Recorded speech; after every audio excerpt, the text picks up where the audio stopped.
welcome to the Pundits. You are the Pundits. And I want to give a special welcome to Justin Safey, who's publisher of the Safey Review. I'm one of your regular visitors, but it is a great source of news about Florida politics and government. Great, thanks, Steve. It's an honor to be here. All right. With all those great words I said about you, notwithstanding, you are a rookie. I'm a rookie, indeed I am. On this show. Not too much hazing, so please. You are going to get the first question, and it's an obvious one, but it's worth talking about. The Gingrich surge all over the country and in Florida. Recently, he's gotten a double-digit lead on Mitt Romney most everywhere.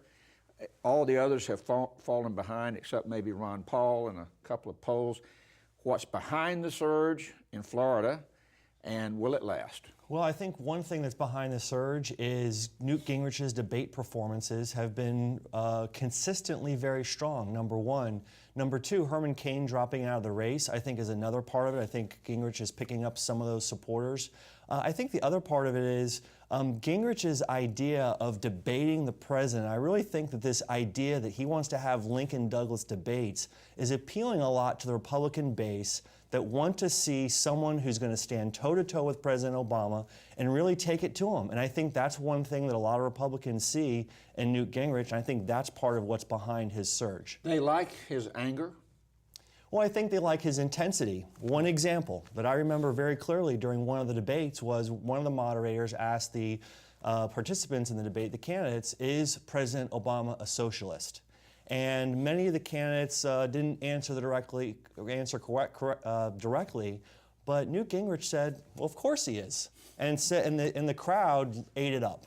So I think it's those types of responses and those types of things where he's been very direct in terms of taking on President Obama, wanting to debate him. I think that's something that's resonated with a lot of Republican voters.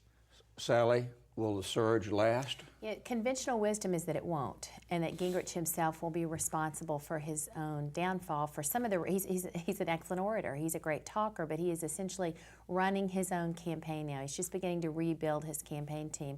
But I will tell you, to Justin's point, I hear over and over anecdotally Republicans say we want him to debate President Obama. And that's actually showing up in verbatim questions and polling data right now. I think that pundits would argue that Gingrich is not known. His baggage is not known. But the fact is Republican voters feel they have a relationship with him. He is known to them in some way, either for the takeover of Congress in 1994 or the contract with America. He's remembered fondly as being associated with Ronald Reagan. So would not underestimate the relationship he already has built with voters and how difficult that makes it for the Romney campaign in which direction they go to sort of right the balance sheet, to make sure that they get back on top. Screven, how do you see the Gingrich phenomenon? I think it will last, actually, because there's nobody left. They've gone through the rest of the pack, and so I think it actually will last. I think that I agree with Justin that he's been sort of when everybody else has dropped out, he's been the benefactor of the Cain debacle and the Perry debacle and the Bachmann debacle. And I agree with Justin and Sally with Gingrich. You know what you're getting. He is I remember when he was elected speaker, he said, you know, I'm going to put my foot in my mouth. I'm going to say some controversial things. So I think it will last. But I mean, the whole process has gone on a long time. I think that it still seems to be being run by the right side of the party, yet we now have people going to Donald Trump and wanting him to lay hands on them and bless them. And it's somewhat of a circus, and I think at some point, you know, we need to get through it. And, you know, it's somebody compared it, you know, that game at the fair, whack-a-mole? Well, that's what it's been like with these candidates. One pops up and they knock them down. So I think what Sally said is true on this point, is that there is some baggage with the former speaker that we really haven't focused on. And I think that's coming because the other candidates with this polling surge are going to have to attack. Sally, one thing that has been constant throughout this process has been that Mitt Romney cannot seem to get above about 30% in terms of support in the polls, anywhere. Maybe New Hampshire may be the exception. Why? It's a really interesting phenomenon, and on the one hand, you could argue he's the most solid and steady of the candidates because he's always polling between 25 and 30%, where Herman Cain is at 40% one day and at negative numbers the next. So I think his team would argue that's where they want to be. Slow and steady wins the race. But it's a challenge for a candidate who is so well known. And I think there are two things that the Romney campaign has to focus on in order to get the nomination in the next month, in the next couple of months. They've got to address this authenticity issue, which is a very real issue for Governor Romney. Has he changed his positions on issues? And more importantly, when the tough decisions come his way, will he change his positions again? Where is he going to be? There's a way to do that. Mitt Romney is a good person with a lot of personal relationships, an impressive family background. There is a story to be told about Mitt Romney and the kind of person he is that has not yet been told. But they have to deal with the authenticity issue.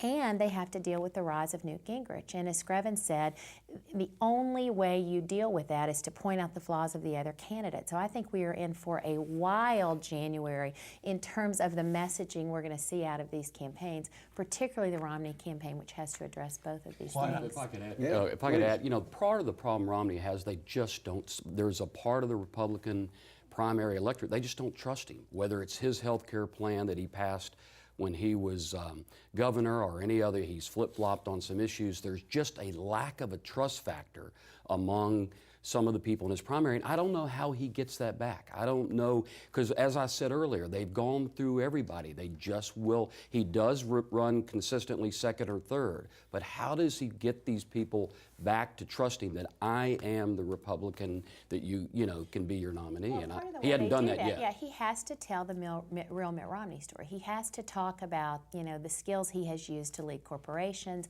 to bring the Olympics back, and in his own personal and private life, he's been a very generous man. He's worked for charities. He's worked in the community. For whatever reason, the Romney campaign has been reluctant to talk about that side of Mitt Romney, and I think that can address and reassure these voters on the authenticity issue, but they haven't gone there yet. Well, I think another thing, too, is that he's always been kind of consistently, as Screven said, second.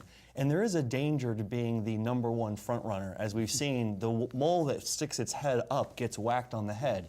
And that's what's going to happen to Newt Gingrich. We're already starting to see it right now, and that's what happened to every other front runner that we had. It happen to Herman Cain, and we saw it happen to Rick Perry and the rest of them. So I think from that perspective, running right behind, you want to peak at the right moment. So I think running second is one thing. The other thing is we've had 7, 8, 9 candidates running. So if you have 8 or 9 candidates running, each one of those candidates is going to appeal to a certain part of the Republican constituency.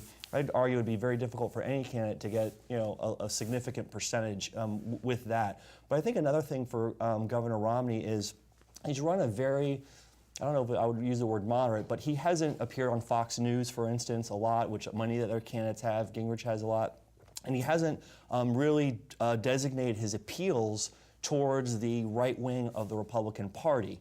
And so for him, I think that's something that I'm going to watch to see how he manages through Iowa and through New Hampshire. The other piece is that the nomination process isn't a national poll. It's a state-by-state contest.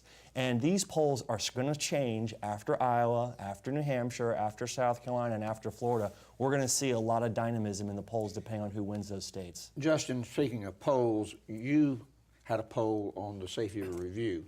What was the question that you asked? Because you had different results than some of the other polls with regard to the Republican primary. What was the question that you asked and the result? We asked our readers who they thought was going to win the GOP primary, presidential primary in Florida. Okay. We conducted the poll, only 1 vote per computer. We had over 1,300 Safety Review readers respond. And 41% said they thought that Mitt Romney would be the winner of the Florida GOP presidential primary. 40% said they thought that Newt Gingrich would be the GOP winner in Florida. And the other candidates got around 5 or 6%. So far and away, Governor Romney and former Speaker Gingrich were the top 2, and they were basically tied. So I think what that shows to me is that at least for the political activists and politicos in Florida, they see a 2-person race. They see that it's going to come down to those 2 candidates here in Florida. Which is a big variance with the polls that we've seen done by professional pollsters, which I think a lot of the people that visit your site are people that are very politically insiders and activists. Very much so, but I think it's also a reflection of the fact that in most of the national polls, Romney and Gingrich are at the top of those polls, and the other candidates are far behind. So I think that's another reflection of the conventional wisdom. Has Democrats that would be voting on that too, or independents, where the primary pollsters wouldn't go to those. Sally, how important was it that the Florida primary was moved forward so that after Iowa and New Hampshire and South Carolina, here comes big old Florida. Well, it depends on if you're a Floridian or if you're a candidate. Your perspective may be different. I'm not sure they're thrilled about the size and the expense of campaigning in Florida this early, but if you are a Floridian, and particularly if you are someone like Screven, Justin, and I, you love an early primary. It does put us front and center, and the truth is we should be front and center. Florida is the biggest of the early state contests, with the most registered Republicans, with the most voters, with the largest number of media markets, and we are the most diverse electorate. And so our primary electorate is much more representative of the Republican electorate at large, of the nation at large, than a state, with all deference to our friends in New Hampshire or Iowa. You see a much higher concentration of Hispanic voters, a much higher concentration of Jewish Republicans. You see a much higher concentration of seniors and retired military and active duty military. And that's one of the reasons I think Florida is so important. We could be in a situation where different candidates split these early contests. It's quite possible even now, with this becoming more of a two-person race, we still could have 3 different candidates winning 3 early primary states. Ron Paul is doing very well in Iowa, and Iowa is a state where organization matters because it's in a caucus format. If you have 3 winners coming into the state of Florida, Florida really becomes a broker for the rest of the primary. Those folks, those candidates who have the resources to compete here will do well, but the typical momentum you see out of these early contests won't matter here. We're such a big state. I think it's very exciting. I find myself totally agreeing with her. On that very nice note, we'll go to break.